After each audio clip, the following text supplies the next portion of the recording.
আমরা যে ডিজিটাল দুনিয়ায় বাস করি তার পেছনে কিন্তু একটা গোপন যোগাযোগ ব্যবস্থা সবসময় কাজ করে চলেছে। আজকের এই বিশ্লেষণে আমরা সেই রহস্যটাই একটু একটু করে জানব। চলুন ডিস্ট্রিবিউটেড সিস্টেমে ইন্টার প্রসেস কমিউনিকেশন বা আইপিসির জগতে ঢোকা যাক। একটু ভাবুন তো, ক্লাউড স্টোরেজ, অনলাইন ব্যাংকিং বা ধরুন গুগল সার্ভিস, এগুলো কিন্তু সবই ডিস্ট্রিবিউটেড সিস্টেম।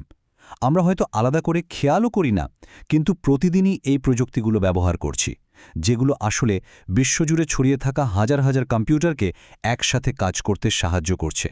বিষয়টা আরও সহজে বুঝতে আপনার কম্পিউটারের ওয়েব ব্রাউজারের কথা ভাবা যেতে পারে। আপনি যখন অনেকগুলো ট্যাব খোলেন তখন প্রতিটা ট্যাব কিন্তু একটা আলাদা প্রসেস হিসেবে চলতে পারে। এর সুবিধা হলো একটা ট্যাব যদি ক্র্যাশও করে বাকিগুলো ঠিকঠাক চলতে থাকে। এখান থেকেই আমরা আলাদা প্রসেসের একটা ধারণা পাই, যাদের নিজেদের মধ্যে সমন্বয় করে চলতে হয়। আসল প্রশ্ন কিন্তু এটাই, যদি একটা কম্পিউটারের মধ্যেই আলাদা আলাদা প্রসেসের মধ্যে যোগাযোগের দরকার হয়, তাহলে হাজার হাজার মাইল দূরে থাকা কম্পিউটারগুলো কিভাবে নিজেদের মধ্যে কথা বলে? কিভাবে তারা একসাথে মিলে আমাদের জন্য অনলাইন ব্যাংকিং বা ক্লাউড ড্রাইভের মতো সেবাগুলো দেয়?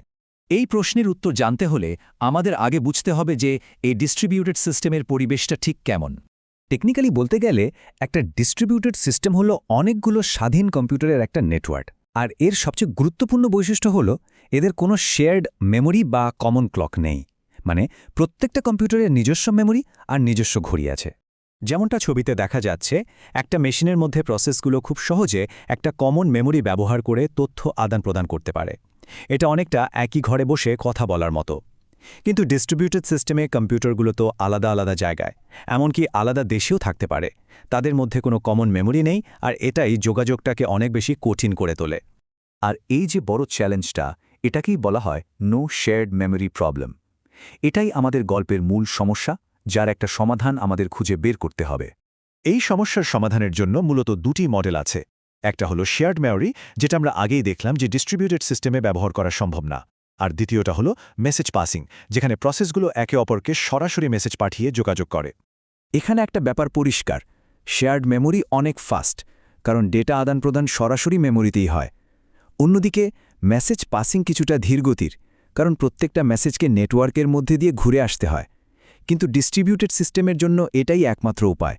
তাই মেসেজ পাসিংই হলো আমাদের এই গল্পের নায়ক।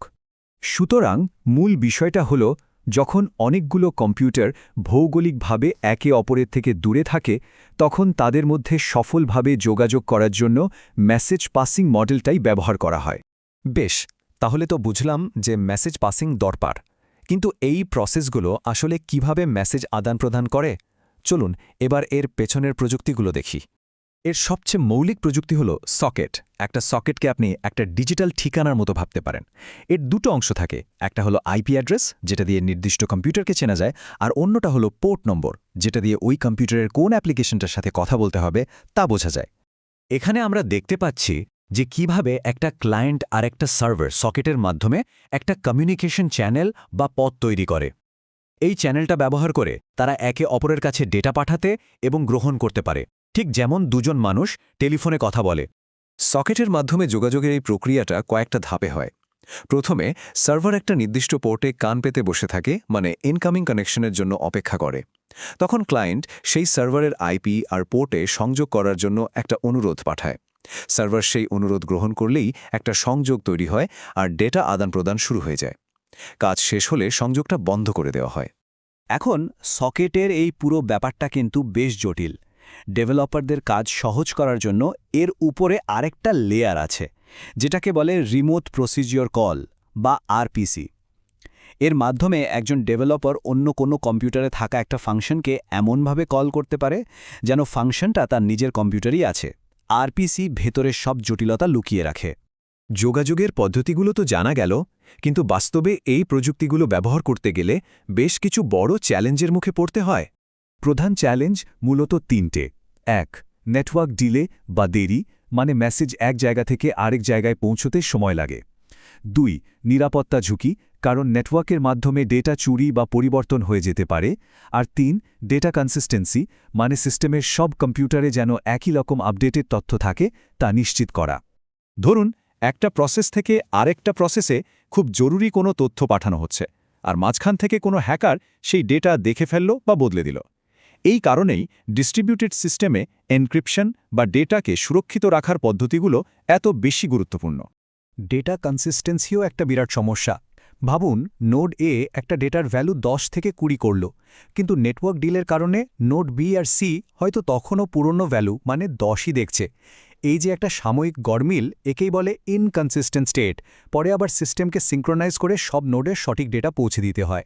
এই ধরনের সমস্যা এড়ানোর জন্য ইঞ্জিনিয়াররা লকের মতো সিঙ্ক্রোনাইজেশন টুল ব্যবহার করেন।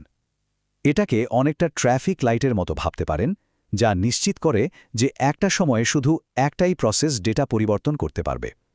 এর ফলে সবকিছু সঠিক আর সুশৃঙ্খল থাকে।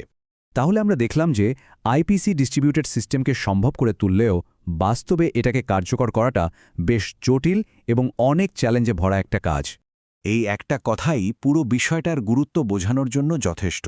সত্যি বলতে, ইন্টার প্রসেস কমিউনিকেশন ছাড়া আজকের দিনের ক্লাউড কম্পিউটিং, অনলাইন গেমিং বা সোশ্যাল মিডিয়া এর কোনো কিছুই সম্ভব হতো না। সুতরাং পরের বার যখন আপনি গুগল ড্রাইভে কোনো ফাইল সেভ করবেন বা অনলাইনে টাকা পাঠাবেন, তখন মনে রাখবেন এর পেছনে কাজ করছে এক জটিল কিন্তু অসাধারণ যোগাযোগ ব্যবস্থা, আইপিসি, যা বিশ্বজুড়ে ছড়িয়ে থাকা কম্পিউটারগুলোকে এক সুরে কথা বলতে সাহায্য করছে। আর এই সব কিছু আমাদের একটা খুব আকর্ষণীয় প্রশ্নের সামনে এনে দাঁড় করায়। আমাদের এই দুনিয়া যেহেতু আরও বেশি কানেক্টেড এবং বিকেন্দ্রীভূত হচ্ছে, তাহলে কম্পিউটারদের নিজেদের মধ্যে কথা বলার পরবর্তী উন্নত উপায় কি হতে পারে? এর উত্তরটা হয়তো ভবিষ্যতের প্রযুক্তিবিদরাই আমাদের দেবেন।